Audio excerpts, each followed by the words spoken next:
বলার পর আল্লাহ বলছেন জাহান্নামের আগুনের ধরন কি?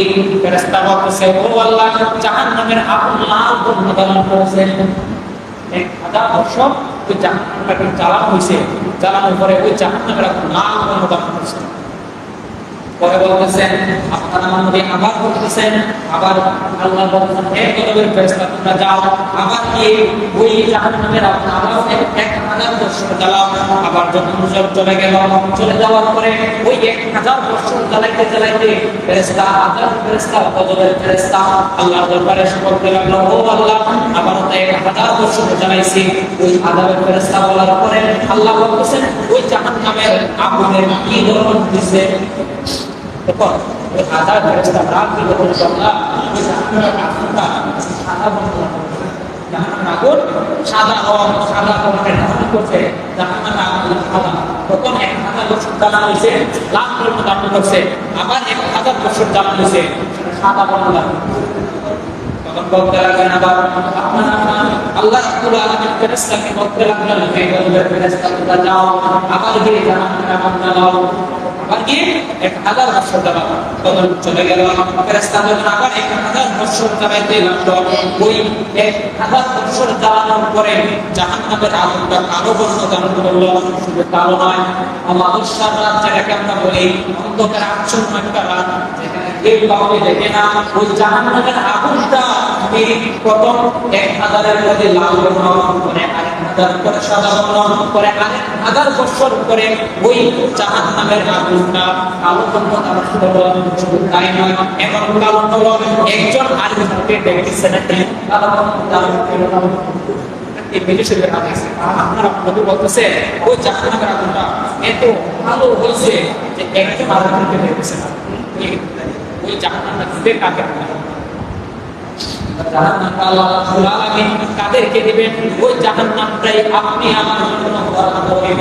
যদি আমরা যদি আল্লাহর ইবাদত না করি, আল্লাহর নামাজ না পড়ি, আল্লাহর হুকুম আহকাম না মানি, ওই জাহান্নামে আমাদেরকে যাইতে হবে। আজকে সে হলো দুজকে ভয়াবহ, দুজকে কতটুকু বাংলাতে শাস্তি দেওয়া হবে আপনারা আল্লাহ আজকে এই খুতবার বিষয় আল্লাহ নবী পেশাব করেন যে জাহান্নামের আগুনটাকে আল্লাহ গজবের ফেরেশতা দিয়ে ওটাকে জ্বালাইতে থাকেন। প্রথম জ্বালানোর পরে লাল বর্ণ ধারণ করে, আবার যখন জ্বালাইতে থাকেন সাদা বর্ণ ধারণ করে, আবার যখন জ্বালান ওই জাহান্নামটা কালো অন্ধকারে আচ্ছন্ন একটা জগৎ, যেখানে কেউ কাউকে দেখে না।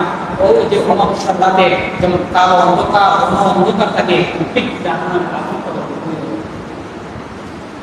জাহান্নামে আল্লাহ রাব্বুল আলামিন কেমন শাস্তি দেবেন দেখেন। আল্লাহ রাব্বুল আলামিন বলেন অর্থাৎ আবু তালেবের আযাব সম্পর্কে অপেক্ষা করো। আল্লাহ রাব্বুল আলামিন বান্দাকে যেমন ভালোবাসেন, বান্দাকে যেমন ইব্রাহিম দেখেন আল্লাহ রাব্বুল আলামিন বান্দাকে কতটুকু ভালোবাসেন। বান্দাদের সেজদা দিলে তার গুনাহ মাফ করেন, বান্দা যখন আলহামদুলিল্লাহ বলে তার গুনাহ মাফ করেন।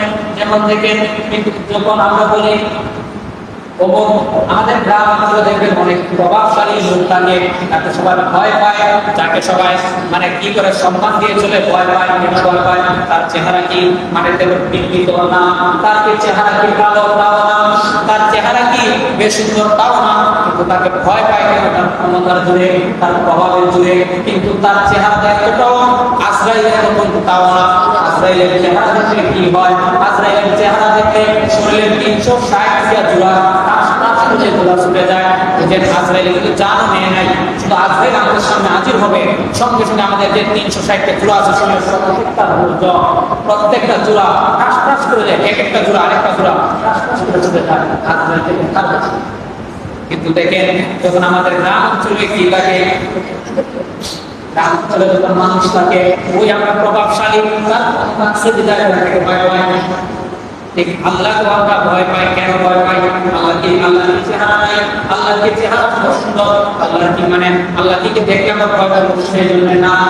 আল্লাহ রাব্বুল আলামিন বলেছেন হে দুনিয়ার মানুষ আমাকে ভয় করো, ভয় করার মতো করো। আল্লাহ পবিত্র কোরআন কারীমে বলেছেন হে দুনিয়ার মানুষ আমাকে ভয় করার মতো ভয় করো। শুধু ভয় করলে হবে না, ভয় করার মতো ভয় করো। কেন আল্লাহকে ভয় করো? ও আল্লাহ তুমি তো ভয়ঙ্কর কোনো কিছু না, তোমার একটা নাম আছে রহমান, কিন্তু দয়ালু আল্লাহ, তোমাকে কেন ভয় পাবো? আল্লাহকে প্রশ্ন করে ও আল্লাহ তোমাকে কেন ভয় পাবো? তোমাকে কেন আমরা ভয় পাবো, কিসের জন্য ভয় পাবো? আল্লাহ রাব্বুল আলামিন ডাক দিয়ে বলতে লাগলো, হে জগৎবাসী দুনিয়ার মানুষ, ইয়া আইয়ুহান নাস, হে মানব সম্প্রদায়, তোমরা শুনো, কেন আমি আল্লাহকে ভয় পাবে? আল্লাহ রাব্বুল আলামিন বলেন, ইন্না আযাবি লাশাদীদ। আল্লাহ রাব্বুল আলামিন বলেছেন, ইন্না, নিশ্চয়ই তুমি আমার আযাবকে ভয় করো। আমি আল্লাহকে ভয় করতে বলি নাই। আল্লাহ রাব্বুল আলামিন আল্লাহকে ভয় করতে বলে নাই। আল্লাহ বলেন যে হে দুনিয়ার মানুষ, তোমরা আমাকে ভয় করো। আমার চেহারা সুন্দর, আমি আল্লাহকে দেখতে ভয়ঙ্কর, এজন্য ভয় করো। আল্লাহ রাব্বুল আলামিন দয়ালু আল্লাহ। আল্লাহ রাব্বুল আলামিন বলতেছেন যে তোমরা আমাকে ভয় করার মতন ভয় করো। কেন ভয় করবো? আল্লাহকে ভয় করার কথা বলেন নাই। আল্লাহ বলতেছেন, ইন্না, নিশ্চয়, ইন্না আযাবি লাশাদীদ, আমার আযাবকে ভয় করো। আল্লাহ বলতেছেন, হে দুনিয়ার মানুষ, আমার আযাবকে ভয় করো। আমাকে ভয় করার কথা আল্লাহ কোরআনে বলে নাই। আল্লাহ বলছেন, আযাব, আমি ভয়ঙ্কর আযাব দিয়ে কবর থেকে শুরু হব। আজকে বিষয়টা এজন্যই দেওয়া হয়েছে, দুজকের আযাব। ওই দুজনকে কতটুকু ভয়ঙ্কর শাস্তি দেওয়া হয়। আল্লাহ রাব্বুল আলামিন দুনিয়ায় চলাফেরা করার সময় আল্লাহ রাব্বুল আলামিন, অনেকেই আমরা একে অপর সাথে চলাফেরা করি, কিন্তু চলাফেরা করার সময় দেখবেন অনেকে আমরা একসঙ্গে ব্যবসা বাণিজ্য করি, একটি বন্ধু বান্ধব আছে। যখন আল্লাহ রাব্বুল আলামিন কিয়ামতের ময়দানে ফয়সালা দেওয়ার পরে জান্নাতীদেরকে জান্নাতে প্রবেশ করাবেন, জাহান্নামীদেরকে জাহান্নামে প্রবেশ করাবেন, ওই সময় জান্নাতীরা যখন জান্নাতে চলে যাবে, আল্লাহ ডাক দিয়ে বলতে লাগবে, হে জান্নাতবাসী, তোমরা শোনো, আমাদের মন করছেনি, জান্নাতের আমাদেরকে দিয়েছি, জান্নাত নামক নিয়ামত তোমাদেরকে ধন্য করেছি, তোমাদের মন করেছিনি। তোমরা দুনিয়াতে ওই যত জীবন পৃথিবীর জমিনে ছিলে, তোমরা তো অনেক কষ্ট করেছো, আমি আল্লাহর হুকুম মানছো, আমার আযাবকে ভয় করে চলছো। তোমাদের এখন এই জান্নাতের সাথে দিয়েছি, তোমাদেরকে সন্তুষ্ট। জান্নাতীরা ডাক দিয়ে বলতে যতটুকু বলেছিলেন, হুজুরদের কাছে যতটুকু শুনছিলাম জান্নাতের বর্ণনা, তার চেয়ে দ্বিগুণ জান্নাতের মধ্যে আমরা পেয়েছি, আমরা সন্তুষ্ট। আল্লাহ শুধু শুনতে চাই, আমার তো বন্ধু ছিল দুনিয়াতে, আমার তো চাচা ছিল, আমার তো বাবা ছিল, আমার তো ভাই ছিল, আমরা একসঙ্গে ব্যবসা বাণিজ্য করেছিলাম, আজকে তারা কই, তাদেরকে আমি একটু দেখতে চাই। আপনারা বলতে লাগলো, হে জান্নাতবাসী, তোমাদেরকে জান্নাত দিয়েছি, জান্নাত নিয়ে সন্তুষ্ট থাকো, তোমরা ওই জাহান্নামীকে দেখতে চাই না। ওই জান্নাতি বলতে লাগলো, ও আল্লাহ, তুমি তো বলেছিলে যে তুমি নাকি জান্নাতে আমরা দিলে যা চাইবো তাই দেবে। এখন আমরা চাইতেছি দুনিয়ায় যাদের সাথে চলাফেরা করেছিলাম তাদেরকে দেখতে।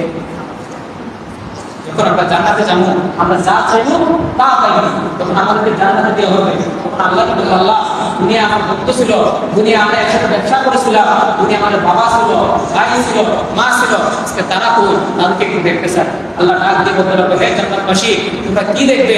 তোমরা জান্নাত পেয়েছো, তাই নিয়ে সন্তুষ্ট থাকো, তোমরা জান্নাত দেখতে চাইবা। তখন জান্নাতবাসী ডাক দিয়ে বলতে লাগবে, আল্লাহ, আমরা জান্নাত দেখতে চাই। তুমি বলেছো জান্নাতে যারা আসবে তারা যা চাইবে তা পাইবে, আমরা তাদেরকে আল্লাহ ডাক দিয়ে বলতে লাগবো, কথাবদ্ধ, তারা জান্নাতে যারা যাইবে তাদেরকে আমি সব দিতে পারবো। আমরা কথাবদ্ধ হয়েছিলাম, তারা জান্নাতে চাইবে, তারা চাইতে দেরি করবে, তাদেরকে আমি দিতে দেরি করবো না। আল্লাহ হে ফেরেশতা, নিয়ে যাও তাদেরকে জাহান্নামে, নিয়ে দেখে মানে দেখাই আনো তার বন্ধু বান্ধব, তার সঙ্গে সাথী, তার ব্যবসার সঙ্গে সাথী, তার খেলার সাথী, তার বন্ধু চলার সাথী, তার দুনিয়ার সাথীকে দেখে আমি জাহান্নামে থেকে কিভাবে আঘাত দেওয়া হচ্ছে। ওই কথা বলার পরে যখন আল্লাহ জাহান্নামে দেখে আল্লাহ জাহান্নামে নিয়ে যাবে, জাহান্নামে যাওয়ার পরে জাহান্নামে ডাক দিয়ে বলতে লাগলো, হে বন্ধু, তুমি জাহান্নামে কিভাবে আসলে? তুমি তো আমার সাথে দুনিয়ায় ব্যবসা করেছিলে, আজকে কেন তুমি জাহান্নামে? ওই কথা তুমি তো বলেছিলে যে কি আমার সাথে ব্যবসা করছে, আমরা একসঙ্গে ব্যবসা বাণিজ্য করেছিলাম দুনিয়াতে, একসঙ্গে টাকা কামাইছিলাম, একসঙ্গে দুনিয়ায় চলাফেরা করছি, আজকে আমি তো জান্নাতে, তুমি কেন জাহান্নামে? ওই কথা বলার পরে জান্নাতীরা জাহান্নামীদেরকে চারটা প্রশ্ন করবে। তখন প্রশ্ন করবে, ক্বালা নাহনু মিনাল মুসলিমিন। জান্নাতীরা জাহান্নামীদেরকে বলবে, ক্বালু লাম নাকুম মিনাল মুসলিমিন। জাহান্নামীদেরকে যখন এই প্রশ্নটা করবে, জাহান্নামীদেরকে প্রশ্ন করার পরে বলবে, ও জাহান্নামীরা উত্তর দিবে, হে উম্মত, দুনিয়ায় তোমার সাথে চলাফেরা করেছিলাম, তোমার সাথে খেলছিলাম, তোমার সাথে ব্যবসা করেছিলাম, তোমার সাথে চলাফেরা করেছিলাম, এক সমাজে বসবাস করেছিলাম। আজকে তুমি জান্নাতে, আমি জাহান্নামে, কারণ হলো কি? ওই যখন জান্নাতি জাহান্নামীকে প্রথম প্রশ্ন করবে, ক্বালু নামলাকুম মিনাল মুসলিমিন, হে তুমি জাহান্নামে কেন? তখন বলতে লাগলো, ওই উত্তর দিবে জাহান্নামী, হে অমুক, আমি আজকে জাহান্নামী হওয়ার একটাই কারণ, আমি মসজিদের মুসল্লি ছিলাম না। জাহান্নামে যাওয়ার চারটা কারণ থাকবে, সর্বোচ্চ মাকাম। এই চারটা কারণে সবচেয়ে বেশি জাহান্নামে যাওয়ার গর্ব সংখ্যা। এক নম্বর হবে জাহান্নামী তারা যারা মসজিদের মুসল্লি ছিল, মসজিদে আসতো না, মসজিদে নামাজ পড়তো না, মসজিদের কবর রাখতো না, ওই মানুষটা হবে এক নম্বর। ওই জাহান্নামে ডাক দিয়ে বলতে লাগলো, হে ভাই, দুনিয়াতে চলাফেরার সময় ব্যবসা যখন করতাম, তুমি চলে যেতে দৌড় মারায় মসজিদে নামাজ পড়ার জন্য। মসজিদে যখন কাজ করা হতো, তুমি সাধ্য অনুযায়ী মসজিদে দান করতে, আমি দান করতাম না। মসজিদে যখন কোনো কাজ করা হতো, তুমি কাজে শামিল হবে, আমি কাজে শামিল হতাম না। মসজিদে যখন নামাজের জন্য মুয়াজ্জিন আযান দিত, তুমি দৌড়ায় চলে যেতে মসজিদে নামাজ পড়ার জন্য, আমি নামাজ পড়তাম না। এজন্য ক্বালু নামলাকুম মিনাল মুসলিমিন, আমি ওই মসজিদের মুসল্লি ছিলাম না, তাই আল্লাহ রাব্বুল আলামিন আমাকে জাহান্নামে দিয়েছেন। দেখেন আজকে তো মসজিদ সাধারণ মুসল্লি না, ওই যারা আসে না, যারা করে না, তারা এক নম্বর হয়ে যায়। আপনার আমার নবী মুহাম্মদ সাল্লাল্লাহু আলাইহি ওয়াসাল্লাম ওই 1500 বছর আগে হাদিস শরীফে বলে গেছেন, জাহান্নামে যারা যাবে তাদের চারটা প্রশ্ন করবে, চার শ্রেণীর মানুষ সবচেয়ে বেশি জাহান্নামে হবে। তার মধ্যে প্রথম যিনি হবে, প্রথম কাতারে তারা হবে যারা বেমুসলিম, মানে যারা মুসলমান আছে এবং নামে মুসলমান, মসজিদে নামাজ পড়ে না, মসজিদের একটা সম্পর্ক নাই, 12 বছরে গিয়ে 50 বছরও মসজিদে দেখা যায় না, কি জুমার নামাজ পড়ে, 5 ওয়াক্ত নামাজ পড়েও না, জুমার নামাজও আসে না, ওই সমস্ত মানুষকে আল্লাহ রাব্বুল আলামিন ওই জাহান্নামে নিক্ষেপ করেন। তখন জান্নাতীরা বলতে লাগলো, বুঝলাম তুমি মসজিদের মুসল্লি ছিলে না, তাই তুমি জাহান্নামে আসছো। মানলাম আমি দুনিয়াতে মসজিদের সাথে সম্পর্ক ছিল, বিদায় আমি জান্নাতে আইছি, তুমি জাহান্নামে গিয়েছো। তাহলে আরেকজনকে প্রশ্ন করি, প্রশ্ন করবে, হে ভাই তুমি কেন জাহান্নামে আসছো? ওই ব্যক্তি বলতে লাগলো, দুনিয়াতে আমি অসহায়, যারা মিসকিন, যারা খেতে পারবো না, তাদেরকে আঘাত দিতাম না, সেজন্য জাহান্নামে আসছি।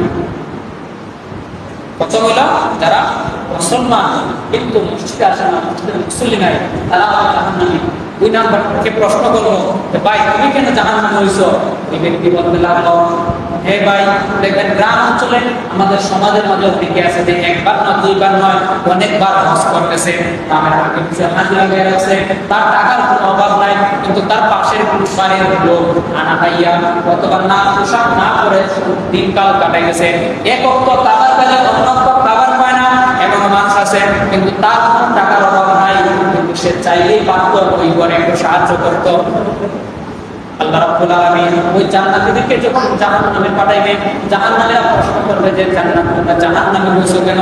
তারা 2 নম্বর প্রশ্ন উত্তর দিবে যে হে জান্নাতী, আমরা জাহান্নামে আসার 2 নম্বর কারণ হলো আমরা দুনিয়াতে অসহায়দেরকে দান করতাম না, মিসকিনদেরকে দেখতে পারতাম না, মিসকিনদের উপর অত্যাচার করতাম, মিসকিনদেরকে লানত দিতাম, তুচ্ছ তাচ্ছিল্য করতাম, ফিরে আসতাম জাহান্নামী।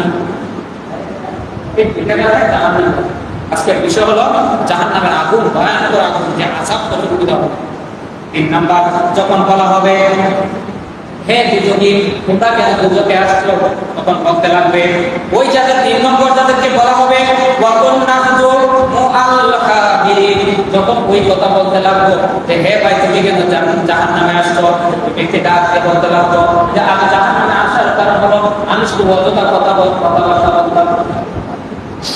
3 নাম্বার যারা জাহান্নামে যাবে তারা অযথা কথাবার্তা বলবে। যেমন দেখবেন অনেকে আছেন সমাজে, অথবা আমরাই দেখবেন যখন আমরা সুবহানাল্লাহ সুবহানাল্লাহ সুবহানাল্লাহ এর মধ্যে ইনশাআল্লাহ আবার সুবহানাল্লাহ সুবহানাল্লাহ পড়তেছে, কাজও কথা শুনছে, ইবাদতের মধ্যে কথা, ওই যে অযথা কথাবার্তা, তার প্রয়োজন নাই, অপ্রয়োজনীয় কথাবার্তা যারা বলে তারা হলো 3 নাম্বার।